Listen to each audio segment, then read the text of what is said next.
Hello दोस्तों, good morning, Radhe Radhe. कैसे हैं? आई होप आप सभी अच्छे होंगे। आप सभी को स्वागत है study to everyday GS classes पे। आज आप लोग के लिए लेके आए हैं भारतीय राज्य व्यवस्था, इंडियन पॉलिटी, जिसमें आपका पहला चैप्टर है भारत का संवैधानिक विकास से शुरू किए हैं। यानी भारत का संवैधानिक विकास किस तरह से हुआ था। तो भारत का संवैधानिक विकास दो तरह से हुआ है, एक ईस्ट इंडिया कंपनी के अंतर्गत और एक ब्रिटिश क्राउन के अंतर्गत। तो ईस्ट इंडिया कंपनी के अंतर्गत 6 चार्टर एक्ट थे। कितने थे?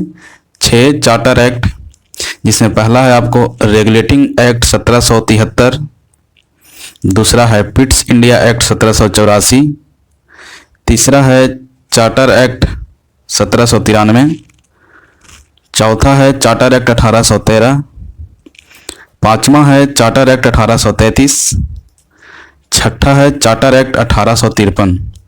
ये जो 6 थे ईस्ट इंडिया कंपनी के अंतर्गत आते थे। और ब्रिटिश क्राउन के जब हाथ में शासन गई तो उसमें 7 तरह से अधिनियम पारित हुए। जो पहला है भारत शासन अधिनियम 1858, दूसरा है भारत परिषद अधिनियम 1861, तीसरा आपका भारत परिषद अधिनियम 1892, चौथा है भारत परिषद अधिनियम 1909, पांचवा है भारत शासन अधिनियम 1919, छठा है भारत शासन अधिनियम 1935 और सातवां है भारतीय स्वतंत्रता अधिनियम 1947। ठीक है। इसके बाद जो आप लोगों का क्वेश्चन है वो सिर्फ आप हेडफोन लगाइए और सोने के वक्त 20 से 25 मिनट आराम से सुन सकते हैं, कोई दिक्कत नहीं है और आपको याद होते जाएगा। ठीक है, तो हम लोग पहला शुरू करते हैं। पहला है रेगुलेटिंग एक्ट 1773 द्वारा सर्वोच्च न्यायालय की स्थापना कहाँ की गई थी? तो सर्वोच्च न्यायालय की स्थापना कलकत्ता में की गई थी। कब? 1774 ईस्वी में, जिसमें प्रमुख थे यानी मुख्य न्यायाधीश के रूप में जो थे एलिजा एम्पे थे और 3 अन्य सदस्य थे। ठीक है। रेगुलेटिंग एक्ट 1773 द्वारा सर्वोच्च न्यायालय की स्थापना जो की गई थी वो कलकत्ता में की गई थी। इसके बाद आगे चलते हैं। भारतीयों को भारत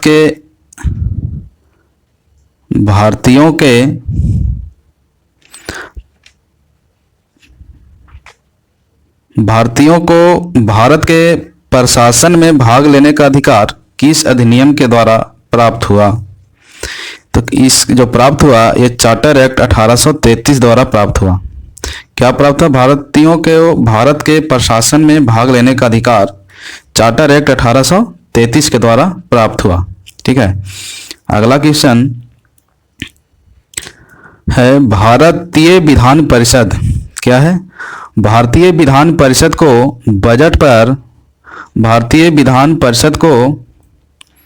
बजट पर बहस करने की शक्ति किस अधिनियम के द्वारा प्राप्त हुई? तो बहस करने की जो शक्ति है भारत परिषद अधिनियम 1892। भारत परिषद अधिनियम 1892 यह जो है ब्रिटिश क्राउन के अंतर्गत आता था। किसके अंतर्गत आता था? ब्रिटिश क्राउन के अंतर्गत आता 1892। ठीक है। अगला क्वेश्चन है कि केंद्रीय विधानमंडल सर्वप्रथम किस अधिनियम द्वारा द्विसदनीय बनाया गया? यानी 2 सदन कब बनाया गया? 2 सदन कब बनाया गया? तो 1919 के भारत शासन अधिनियम द्वारा बनाया गया। कब बनाया गया?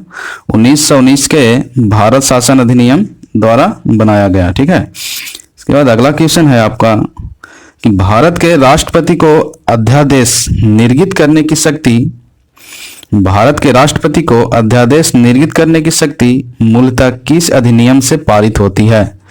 तो यह है भारत शासन अधिनियम 1935 से पारित हुआ है। किससे? भारत शासन अधिनियम 1935 से अध्यादेश निर्गत करने की शक्ति मूलतः प्राप्त हुआ है। ठीक है। अगला क्वेश्चन आपका है केंद्र में द्वैध शासन व्यवस्था क्या कह रहा है कि केंद्र में द्वैध शासन व्यवस्था किस अधिनियम के द्वारा लागू की गई थी? तो यह भारत शासन अधिनियम 1935 के द्वारा लागू किया गया है। किसके द्वारा? भारत शासन अधिनियम 1935 के द्वारा। तो अगला क्वेश्चन है, ब्रिटिश भारत में क्या है? ब्रिटिश भारत में किस अधिनियम में संघीय शासन का प्रावधान था? ब्रिटिश भारत में किस अधिनियम में संघीय शासन का प्रावधान था? तो इसका आंसर होगा भारत शासन अधिनियम 1935। क्या होगा? भारत शासन अधिनियम 1935। अगला क्वेश्चन है कि अखिल भारतीय संघ स्थापित करने का प्रावधान किस अधिनियम ने किया गया था? यानी अखिल भारतीय संघ स्थापित करने का प्रावधान किस अधिनियम में किया गया था? तो यह है भारत शासन अधिनियम 1935 के द्वारा किया गया था। ठीक है। अगला क्वेश्चन है, एक निर्वाचित संविधान, क्या एक निर्वाचित संविधान सभा द्वारा भारत के संविधान का निर्माण करने का प्रस्ताव किसके द्वारा दिया गया था? तो यह दिया गया था क्रिप्स मिशन के द्वारा। किसके द्वारा? क्रिप्स मिशन के द्वारा दिया गया था। अगला क्वेश्चन है कि भारतीय संविधान सभा का गठन किसके अंतर्गत किया गया था? तो भारतीय संविधान सभा का गठन कैबिनेट मिशन 1946 के अंतर्गत किया गया था। किसके अंतर्गत किया गया था? कैबिनेट मिशन 1946 के अंतर्गत किया गया था। अगला क्वेश्चन आते हैं, कैबिनेट मिशन द्वारा प्रस्तुत योजना के अनुसार संविधान सभा में प्रांतों से प्रतिनिधियों का निर्वाचन किस अनुपात में होता था? तो प्रांतों से प्रतिनिधियों का जो निर्वाचन होता था वो 10 लाख की जनसंख्या पर एक सदस्य चुनकर आते थे। 10 लाख की जनसंख्या पर एक सदस्य चुनकर आते थे। ठीक है। इसके बाद आइए अगला क्वेश्चन, भारतीय संविधान का निर्माण करने वाली संविधान सभा के सदस्यों का चुनाव किसके द्वारा किया गया था? तो विभिन्न प्रांतों के विधान सभाओं के द्वारा जो इनको चुन के वहां से भेजा गया था, अलग अलग प्रांतों से, यानी अलग अलग राज्यों से। अगला क्वेश्चन है, भारत शासन अधिनियम 1919 की समीक्षा करने के लिए किस कमीशन का गठन किया गया था? तो किस कमीशन का गठन किया गया था? तो साइमन कमीशन का गठन किया गया था 1927 में, जो भारत आया था 1928 में। कब आया था? 1928 में साइमन कमीशन भारत आया था। इसके बाद आगे देखें, भारत की संविधान सभा की पहली बैठक कब हुई थी? तो भारत की संविधान सभा की पहली बैठक 9 दिसंबर 1946 को हुआ था। कब हुआ? 9 दिसंबर 1946 को, जिसमें अस्थायी अध्यक्ष सच्चिदानंद सिन्हा को चुना गया था। जिसमें अस्थायी अध्यक्ष सच्चिदानंद को चुना गया था अस्थायी अध्यक्ष के रूप में। उसके बाद अगला क्वेश्चन है, भारतीय संविधान का प्रथम प्रारूप, यानी भारतीय संविधान का जो पहला प्रारूप तैयार किया था वो कौन थे? तो सर BN राव ने तैयार किया था। यह पहला प्रारूप तैयार किया था। ठीक है। इसके बाद है संविधान सभा के अस्थायी अध्यक्ष किसे चुना गया? संविधान सभा के अस्थायी अध्यक्ष डॉक्टर राजेंद्र प्रसाद को चुना गया था। इसके बाद अगला क्वेश्चन है, संविधान सभा में पंडित नेहरू द्वारा उद्देश्य प्रस्ताव कब प्रस्तुत किया गया था? तो ये जो प्रस्ताव प्रस्तुत किया गया है 13 दिसंबर 1946 को। उसके बाद अगला क्वेश्चन है, नेहरू द्वारा प्राप्त उद्देश्य प्रस्ताव संविधान सभा में कब स्वीकृत हुआ था? तो यह स्वीकृत जो हुआ था वो 22 जनवरी 1947 को। कब हुआ? 22 जनवरी 1947 को। ठीक है। आगे देखते हैं अगला क्वेश्चन, भारतीय संविधान के निर्माण काल में भारतीय संविधान के निर्माण काल में संविधान सभा के कुल कितने अधिवेशन हुए? तो ये जो टोटल अधिवेशन हुआ वो 12 अधिवेशन हुआ था। कितना? 12 अधिवेशन हुआ था।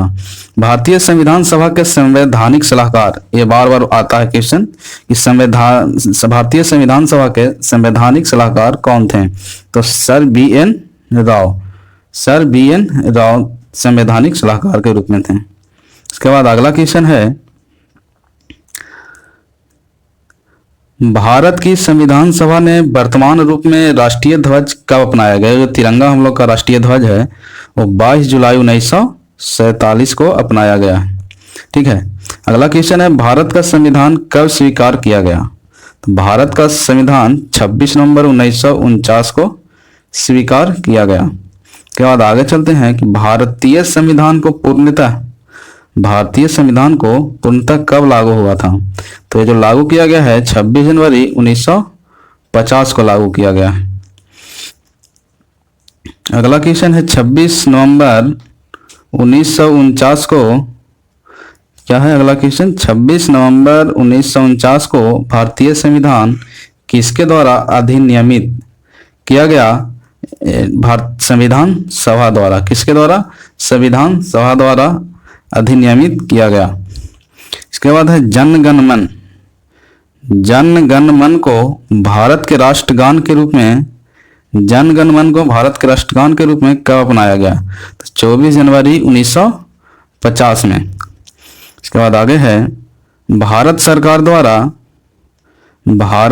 द्वारा अशोक स्तंभ को राष्ट्रीय चिन्ह के रूप में अंगीकृत किया गया, यानी मान्यता दी गई 26 जनवरी 1950 को। किसको? अशोक स्तंभ को राष्ट्रीय चिन्ह के रूप में मान्यता दिया गया 26 जनवरी 1950 को। इसके बाद अगला है, संविधान सभा की झंडा समिति के अध्यक्ष कौन थे? इंपॉर्टेंट क्वेश्चन है। भारत संविधान सभा की झंडा समिति का अध्यक्ष डॉक्टर राजेंद्र प्रसाद। कौन है? डॉक्टर राजेंद्र प्रसाद। इसके बाद है अगला क्वेश्चन कि संविधान सभा के कार्यों से संबंधित क्या है? संविधान सभा के कार्यों से संबंधित समिति के अध्यक्ष कौन थे? तो समिति के अध्यक्ष थे जीबी मावलंकर। इसके बाद आगे है क्वेश्चन, संविधान सभा ने डॉक्टर बी आर अम्बेडकर की अध्यक्षता में प्रारूप समिति का गठन कब किया गया? तो प्रारूप समिति का गठन 19 अगस्त 1947 को किया गया। 29 अगस्त 1947 को किया गया। प्रारूप समिति का गठन किनके द्वारा किया गया? बी आर अम्बेडकर की अध्यक्षता में। ठीक है। अगला क्वेश्चन है, डॉक्टर बी आर अम्बेडकर का संविधान सभा में निर्वाचन किस प्रेसिडेंसी से हुआ था? तो जब भारत आजाद नहीं हुआ था तो यह बंगाल प्रेसिडेंसी से चुनकर आए थे, जो 1946-1947 था।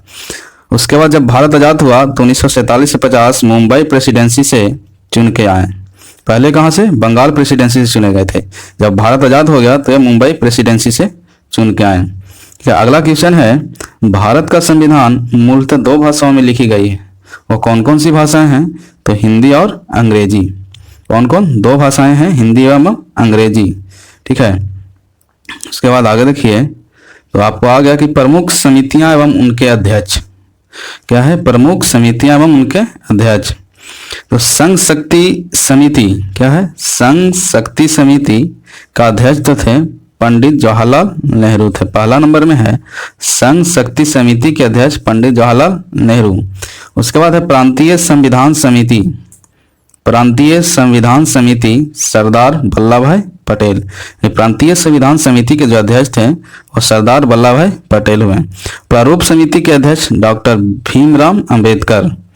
मौलिक अधिकारों एवं अल्पसंख्यकों को संबंधित परामर्श समिति, यानी अल्पसंख्यकों का अध्यक्ष पूछा जाता है तो सरदार वल्लभ भाई पटेल। ठीक है। उसके बाद है प्रक्रिया नियम समिति। प्रक्रिया नियम समिति डॉक्टर राजेंद्र प्रसाद।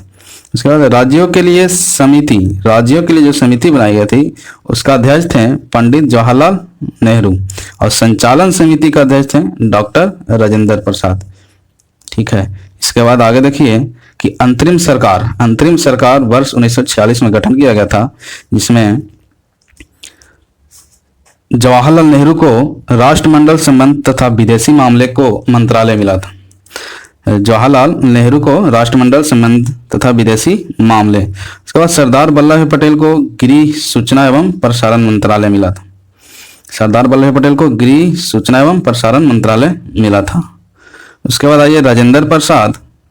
राजेंद्र प्रसाद को खाद्य एवं कृषि, 3 नंबर में राजेंद्र प्रसाद खाद्य एवं कृषि मामले का मंत्रालय मिला था। उसके बाद जॉन मथाई। जॉन मथाई को उद्योग एवं नागरिक आपूर्ति, ये उद्योग देखते थे। उसके बाद जगजीवन राव। जगजीवन राम को श्रम मंत्रालय। जगजीवन राव को श्रम मंत्रालय। उसके बाद सरदार बलदेव सिंह। सरदार बलदेव सिंह को रक्षा मंत्रालय। लियाकत अली खां वित्त मंत्रालय। सी राजगोपालाचारी शिक्षा एवं कला।